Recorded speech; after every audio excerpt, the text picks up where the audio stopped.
আসসালামু আলাইকুম। Dual TV সংবাদে স্বাগতম। সংবাদের সাথে আছি আমি নিশিতা নিশি। জগন্নাথপুরের দৃষ্টিনন্দন আর্চ সেতু নির্মাণ কাজের ধীরগতিতে চরম দুর্ভোগে জনগণ। আমাদের সহকর্মী হিফজুর রহমান তালুকদার জিয়া ও রিয়াজ রহমানের তথ্যচিত্রে দেখুন বিস্তারিত।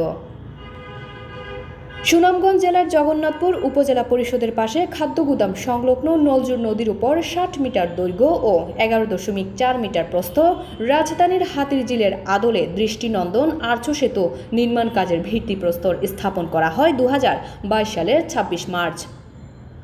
তৎকালীন অর্থমন্ত্রী বর্তমান সংসদ সদস্য এম এ মান্নান সেতুটি উদ্বোধনের পরপরই সেতুর কাজ শুরু হয়।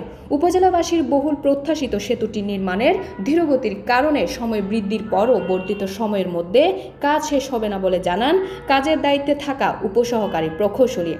সেতুটির নির্মাণ কাজ শেষ না হওয়ার কারণে পুরো উপজেলার মানুষ চরম দুর্ভোগে পড়েছে। বর্তমানে সেতুর কাজ চলমান থাকলেও কখন কাজ শেষ হবে নির্দিষ্ট করে বলা কঠিন।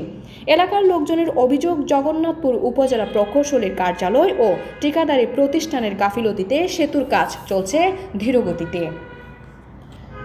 সরেজমিনে গিয়ে জানা যায়, নলজুর নদীর উপর উপজেলা প্রকৌশল অধিদপ্তরের বাস্তবায়নে সেতু নির্মাণ কাজটি পায় ঠিকাদারি প্রতিষ্ঠান মেসার্স ভাটি বাংলা এন্টারপ্রাইজ। সেতুর নির্মাণ ব্যয় ধরা হয়েছে ১৩,৪২,৮২,৫৩১ টাকা। সেতুর কাজ শেষ হওয়ার কথা ছিল ২০২৩ সালের ২৫ জুন। ঠিকাদারি প্রতিষ্ঠানের আবেদনের প্রেক্ষিতে কাজের সময় বৃদ্ধি করে কর্তৃপক্ষ কাজ শেষের সময়সীমা নির্ধারণ করেন চলতি বছরের ৩০ ডিসেম্বর পর্যন্ত। বর্ধিত সময়ের থেকে ২ থেকে ৩ মাস বেশি সময় লাগবে বলে জানান কাজের দায়িত্বে থাকা উপসহকারী প্রকৌশলী। নির্মাণ কাজের ধীরগতির কারণে স্কুলের ছাত্রছাত্রীরা সহ এলাকার জনগণের যাতায়াতে চরম দুর্ভোগে পড়েছে। কারণ নলজুর নদী পার হয়ে জগন্নাথপুর সদর বাজারে যেতে এবং সদর বাজার হয়ে উপজেলার বিভিন্ন সরকারি অফিসে আসার একটি মাত্র সেতু ডাক বাংলো সেতু। সেতুটি অত্যন্ত ঝুঁকিপূর্ণ। ১৯৮৮ সালে এলাকাবাসী ও বাজার ব্যবসায়ীদের দানের টাকায় নলজুর নদীর উপর ডাক বাংলো সেতু নির্মাণ কাজ শুরু হয়। ১৯৯৬ সালের স্থানীয় সরকার প্রকৌশল অধিদপ্তরের মাধ্যমে সেতুর কাজ শেষ হয়। ২০২১ সালে সেতুর দেবে গেলে স্থানীয় প্রশাসন সেতুটি দিয়ে সকল প্রকার যাতায়াত বন্ধ করে দেন। ১ বছর পর যান চলাচল বন্ধ থাকার পর জগন্নাথপুর পৌরসভা সেতুর দেবে যাওয়া অংশে স্টিলের পাটাতন বসিয়ে মেরামত করে সেতুটি হালকা যান চলাচলের জন্য চালু করেন। এলাকাবাসী ও এলজিডি সূত্র জানা যায়, ১৯৮৭ সালে নলজুর নদীর উপর ত্রাণ মন্ত্রণালয়ের উদ্যোগে খাদ্য গুদামের সামনে একটি সেতু নির্মাণ করা হয়। পুরনো এই সেতু ভেঙে নতুন করে দৃষ্টিনন্দন আর্চ সেতু নির্মাণের উদ্যোগ নেয় সরকার। ঠিকাদারি প্রতিষ্ঠান মেসার্স ভাটি বাংলা এন্টারপ্রাইজ ২০২৩ সালের জুন মাসে কাজ শেষ হওয়ার কথা থাকলেও এখনও শেষ হয়নি কাজ। এরই মধ্যে চলতি বছরের ৩০ ডিসেম্বর পর্যন্ত কাজ শেষ করার সময় বৃদ্ধি করা হয়। আর্চ সেতুর নির্মাণ কাজ শুরু করার আগে নির্মাণাধীন সেতুর পাশে বিকল্প হিসেবে হেলিপ্যাড এলাকায় একটি বেইলি সেতু নির্মাণ করা হয়। সেতুটি নির্মাণের সময় এলাকার লোকজন বর্ষায় এটা ডুবে যাবে বলে শঙ্কা প্রকাশ করে আর উঁচু করার দাবিও জানিয়েছিলেন। কিন্তু সংশ্লিষ্ট কর্তৃপক্ষ ও ঠিকাদারি প্রতিষ্ঠান বিষয়টি আমলে না নেওয়ায় ভারী বর্ষণ ও ঢলের পানিতে বেইলি সেতু তলিয়ে গিয়ে ১ মাসেরও বেশি সময় ধরে সকল প্রকার যান চলাচল বন্ধ রয়েছে।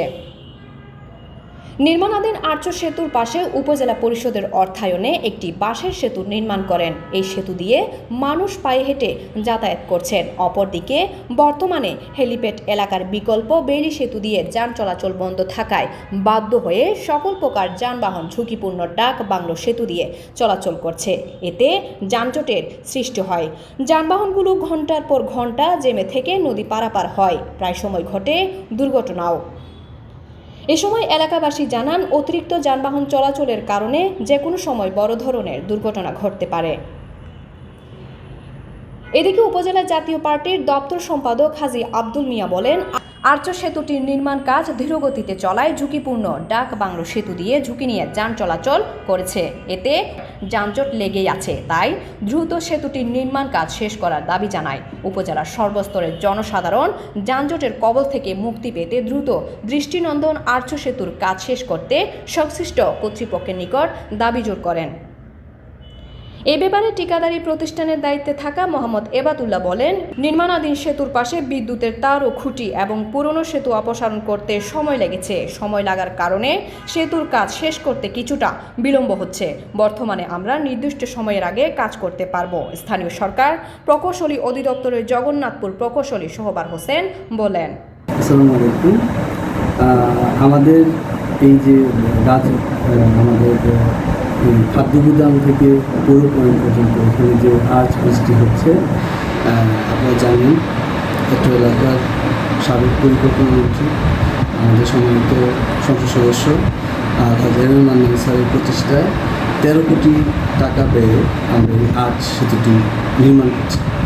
এই নির্মাণ কাজটি আসলে এখানে এর আগে একটা যে খাদ্য গুদামের ব্রিজ ছিল, সেই ব্রিজটি ভেঙে তারপরে আমরা আর্চ বৃষ্টি করছি। এই ব্রিজটি ভাঙার কথা ছিল হচ্ছে 2022 সালের সেপ্টেম্বর মাসে, এবং ওই 2022 সালের সেপ্টেম্বর মাস থেকে ভাঙার পর এই ব্রিজটির কাজের সময়সীমা ছিল হচ্ছে 22 সালে যখন সে বন্যাটা হলো। বন্যা হওয়ার পর তাদের ওই যে প্রথমে তারা ডাইভারশন ব্রিজটা নির্মাণ করলো। ডাইভারশন ব্রিজটা দুই পাশ থেকে এসে নদীর ভিতরে চলে আসছে, এবং ডাইভারশন ব্রিজটা তারা প্রথমে একটু নিচু করছে। এই ডাইভারশন ব্রিজটা নিচু করার পর আমরা তাদেরকে উঁচু করতে বললাম, তারা কিন্তু ফার্স্ট থেকে একটু উঁচু করলো। করে এই ব্রিজের কাজের সাথে একটা কাজ সংশ্লিষ্ট ছিল, সেটা হচ্ছে আমাদের জগন্নাথপুর উপজেলার যে 33 কেভি লাইন, এই 33 কেভি লাইনটা হচ্ছে সিলেট থেকে জগন্নাথপুরে আসা মূল লাইন। এই লাইনটা অপসারণের দায়িত্ব ছিল পিডিবির সাথে ঠিকাদারের মাধ্যমে আমরা এই লাইনটি অপসারণের জন্য, লাইনটি সরানোর জন্য আর কি বিভিন্ন মিটিং, এবং আমরা সিলেটে গিয়েও মিটিং করেছি। সার্বিকভাবে এই কাজগুলো করতে করতে আমাদের লাইন অপসারণ করতে করতে প্রায় ফেব্রুয়ারি মাসে আমরা চলে আসি, 2023 সালের ফেব্রুয়ারি। তো ততদিনে কিন্তু আমরা ওই যে সেপ্টেম্বরে ব্রিজটা ভাঙার কথা, আমরা তখন ব্রিজটা ভাঙতে পারিনি, কারণ আমার লাইনটা অপসারণও করতে হবে এবং ওই বেইলিটাও আমার ঠিক করতে হবে। তো তারপর আমরা দেখলাম ওই বেইলিটা উঁচু করতে হবে। কতটুকু উঁচু? আপনারা যেটা বলছেন যে স্থানীয়রা বলছে যে ব্রিজটা নিচু হয়ে যাচ্ছে। এদিকে আমি আগেও বলছি, আমি আবারও বলছি, সেটা হচ্ছে আমাদের সিএ মার্কেটের যে রাস্তা, সেই রাস্তার লেভেলের চেয়ে ব্রিজটি আমরা 1.5 ফিট উঁচু করেছি। আপনারা এখনও গেলে দেখবেন সিএ মার্কেটের যে রাস্তা, সেখানে হয়তো হাঁটু পানি এবং ব্রিজের উপর হয়তো 1 ইঞ্চি বা 2 ইঞ্চি পানি, আজকে হয়তো নেমেও গেছে, আমি সকালে জানি। আমরা সিএ মার্কেটের যে রাস্তা, সেই রাস্তার চেয়ে নিচু করি না, সেই রাস্তার চেয়ে উঁচু করেই ব্রিজটা করছি। এরপরেও আমরা কিন্তু যানজট, মানে এইদিকে যে যানজট সমস্যাটা হবে এটা জানি। এই যানজট সমস্যার সমাধানে কিন্তু আমরা এই জুন মাস থেকে ঈদের সময় থেকে কিন্তু আমরা প্রতিদিন পুলিশ বাহিনীর পাশাপাশি কিন্তু আমরা পরিষদের পক্ষ থেকে আলাদাভাবে 2 জন করে আনসার সদস্য দিচ্ছি, যেন যানবাহনগুলো রেগুলেট করা যায়। আর এই ডাইভারশনটা যত দ্রুত মানে সচল করা যায় সেভাবে আমরা চেষ্টা চালাচ্ছি। প্রথমত আমাদের পূর্ব পাশের যে সিএ মার্কেটের রাস্তা, সেটা নিচু আছে, এবং সিএ মার্কেটের রাস্তা থেকে ডাইভারশন ব্রিজটা কানেক্টিং যে রাস্তাটা, সেখানে আবার বিভিন্ন খানাখন্দ তৈরি হয়েছে, এবং সেখানে পানি আরও বেশি। ওই খানাখন্দগুলো আমাদের পূরণ করতে, সেই পূরণ করার জন্য ঠিকাদারের ম্যাটেরিয়ালস সব কিছু রেডি আছে, কিন্তু পানির ভিতর তো এগুলো ডাম্পিং করা যাবে না, এটাকে পানিটা ওই জায়গা থেকে সরতে হবে। আমি আজকে দেখছি ব্রিজের থেকে পানিটা, ডাইভারশন ব্রিজ থেকে পানি নিয়ে গেছে, এখন ওই বাকি জায়গাটার থেকে সেখানে যদি পানি ধরেন যে 6 ইঞ্চি পর্যন্তও চলে আসে, তারপরেই কিন্তু তারা সেখানে এই যে বিভিন্ন ফিলিং ম্যাটেরিয়ালস দিয়ে ওইটাকে সমান করে ওইটা চালু করতে হবে। একই সাথে কিন্তু বন্যার পানিতে আমাদের পশ্চিম পাশে কিন্তু সম্পূর্ণরূপে ভালো ছিল, এবং পশ্চিম পাশে যে এইচবিবি করা আছে, সেই এইচবিবির থেকে কিন্তু যে পানিতে বালুটা অনেক জায়গা থেকে সরে গেছে। তারা এইটার পাশাপাশি ওইদিকে হয়তো তাদের একদিনে 1-2 ঘন্টা লাগবে, তারা সেখানে কিন্তু বালি দিয়ে একসাথে তারা কাজটা করবে, তখন কিন্তু আমরা এটা চালু করে থাকি। এটা যদি চালু হয়ে যায় তাহলে তো আমাদের আগের মতো নর্মাল হয়ে যায়, তখন আর এইদিকে যে যানজটের সমস্যাটা সেটা থাকবে না। এটার ব্যাপারে আমি যদিও এখানে আমাদের একটা জিনিস আসলে বুঝতে পারি, এখানে সুনামগঞ্জে একটা বন্যা পরিস্থিতি, সেটা এখনও চলমান। এই পরিস্থিতি সবার কষ্ট হচ্ছে, এটা প্রাকৃতিক কারণ, এটা মানব সৃষ্ট না।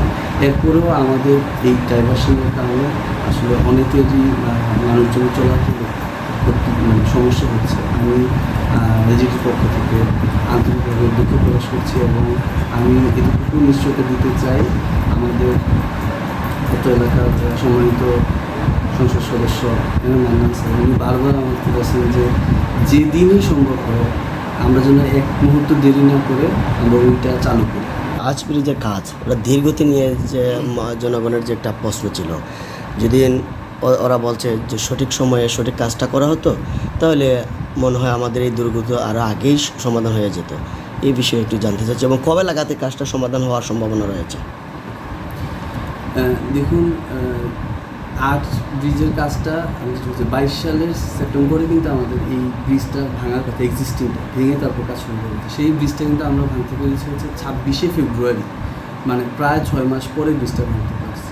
তো সেই হিসেবে ব্রিজের কাজটা এটা ঠিক যে একটু দেরিতে শুরু হয়েছে, কিন্তু ওইটার কারণে জনদুর্ভোগটা হয়নি। জনদুর্ভোগটা যেহেতু হচ্ছে যে ব্রিজটা ভাঙার পর প্যাসেজ ওয়েটা ন্যারো হয়ে গেছে, এই জন্য ওইসব চিন্তা করলে তার 1.5 বছর এখনো যায়নি, কিন্তু তার কাগজে কলমের সময় কিন্তু আসলে চলে গেছে আমাদের এই এপ্রিল মাসে। তো এপ্রিল মাসের পর সে কিন্তু সময় বর্ধনের জন্য আবেদন করেছে এবং সে যে বিষয়গুলো ঠিকাদার যে বিষয়গুলো আমাদেরকে কাছে আবেদনে লিখছে যে এখানে 22 এবং 24 সালে পরপর 2টা বন্যা হয়েছে এবং এই বিষয়ে চিন্তা করে তার সময়টা যেন ডিসেম্বর পর্যন্ত বর্ধিত করা হয়। তার কাজের যে বর্তমান গতিতে সেখানে পর্যাপ্ত পরিমাণে শ্রমিক আছে। আমরা ওই দিন গিয়েছিলাম, আমাদের সাথে বেশ কয়েকজন সাংবাদিক বন্ধু ছিলেন, আমরা তাদের লেবার শেডে গিয়েছিলাম। সেখানে প্রায় 30 জনের মতো লেবার এবং তাদের মিস্ত্রিরা আছে। সেখানে তারা কাজ চলমান রাখছে। তাদের যে কাজের অগ্রগতি, সেই অগ্রগতি হিসেবে আমরা আশা করতে পারি যে ডিসেম্বর নাগাদ আমাদের ব্রিজটি সম্পূর্ণভাবে সমাধান হবে।